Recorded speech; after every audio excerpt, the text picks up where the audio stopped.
Olha, quando a gente pensa em carnaval no Brasil, a primeira imagem que vem na cabeça é essa aqui, né? Grandiosidade, muita cor, um espetáculo que para o mundo todo vê. Mas e se a gente descobrisse que essa festa nem sempre foi assim? Que a origem dela é bem diferente? Pois é, dá para imaginar que tudo isso começou de um jeito muito mais, digamos, caótico e molhado? Então essa é a jornada que a gente vai fazer agora. Entender como é que uma brincadeira de rua, quase uma bagunça generalizada, se transformou nisso, nessa produção monumental que a gente conhece hoje em dia. Ok, vamos mergulhar de cabeça nessa história. Primeira parada, as raízes mais profundas da festa, lá no comecinho de tudo. A primeiríssima forma de carnaval aqui no Brasil tinha um nome, entrudo. Foi uma tradição trazida pelos portugueses e olha, esquece desfile, samba, não tinha nada disso. Era basicamente uma guerra de brincadeira nas ruas. O objetivo? Jogar água, farinha, limão de cheiro em todo mundo. Era uma verdadeira válvula de escape para uma sociedade colonial que era super rígida. E a parte mais fascinante disso tudo é que todo mundo participava. Pessoas escravizadas nas ruas, famílias mais pobres e até mesmo a elite que brincava de dentro das suas casas. Existem registros de que a própria família real, assim que chegou ao Brasil, entrou na brincadeira. Era uma festa que, por alguns dias, misturava todas as classes sociais. Só que essa mistura toda não durou para sempre. Com o tempo, lá pelo século XIX, a elite começou a achar que o entrudo era selvagem demais, sujo demais. A ideia passou a ser civilizar a festa, sabe? Copiar os bailes de máscara elegantes que aconteciam em Paris e em Veneza.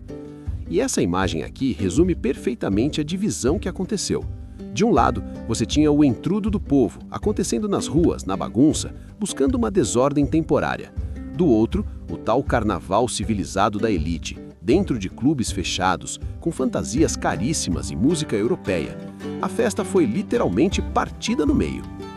Mas enquanto a festa popular era reprimida pela elite, uma nova forma de resistência cultural começava a nascer, a borbulhar nas comunidades marginalizadas. Hoje pode parecer um absurdo, mas no início do século XX, o samba era considerado crime. Isso mesmo, crime. Tocar, dançar ou até mesmo se reunir para uma roda de samba podia dar cadeia. E a percepção da época era exatamente essa, olha só. Sambistas eram vistos como elementos de periculosidade social. Dá para acreditar? A batida que hoje é a cara do Brasil era tratada como uma ameaça pelas autoridades. Então, como é que esse jogo virou? Foi pura estratégia. Em 1928, nasce a primeira escola de samba, a Deixa Falar, com a ideia de se organizar para poder existir. 4 anos depois, em 32, um jornal promove o primeiro concurso oficial. E aí vem um momento chave. Em 35, o Estado entra na jogada. Ele obriga as escolas a se registrarem na polícia, o que por um lado era uma forma de controle, mas por outro foi o primeiro reconhecimento oficial daquela manifestação. E foi a partir desse reconhecimento que a festa começou a se transformar nessa máquina de espetáculo que a gente vê hoje em dia.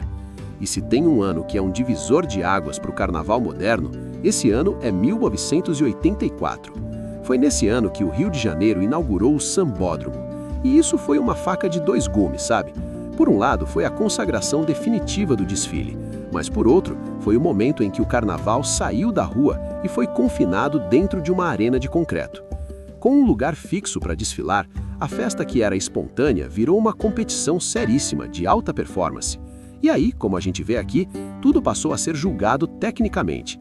A bateria, o samba enredo, as alegorias. De repente, a arte popular virou uma planilha de pontos. É claro que toda essa profissionalização começou a custar muito, muito dinheiro.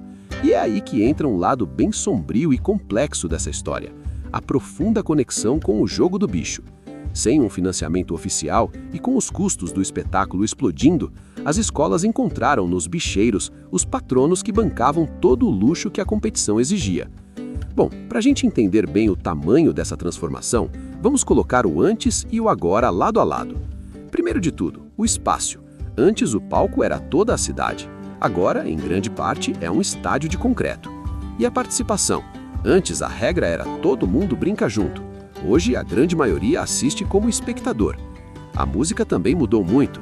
Antes o que dominavam eram as marchinhas, aquelas músicas curtinhas, animadas, que todo mundo cantava de forma espontânea na rua. Agora o foco é o samba enredo, uma composição super complexa, feita para competir e para contar uma história. E, finalmente, o custo. Desfilar em uma escola de elite hoje pode custar o equivalente a $950 por uma única fantasia. É uma barreira financeira enorme que acaba excluindo muita gente da própria comunidade que criou a festa. E tudo isso nos leva para a realidade super complexa do carnaval de hoje. O carnaval atual vive nesses paradoxos. É uma festa que nasceu do povo, mas que hoje acaba afastando os mais pobres por causa dos preços. É o maior símbolo da cultura afro-brasileira, mas muitas vezes é financiado por uma contravenção. E vem de uma imagem de união, mas é marcada pela segregação física, como as cordas que separam quem pode pagar de quem não pode no Carnaval de Salvador. E no fim das contas, fica uma grande pergunta no ar para a gente refletir. A alma do carnaval, a sua verdadeira essência, ainda está na rua com o povo ou ela migrou de vez para a tela da TV, para o grande espetáculo televisivo? A resposta para essa pergunta talvez defina o futuro da maior festa do planeta.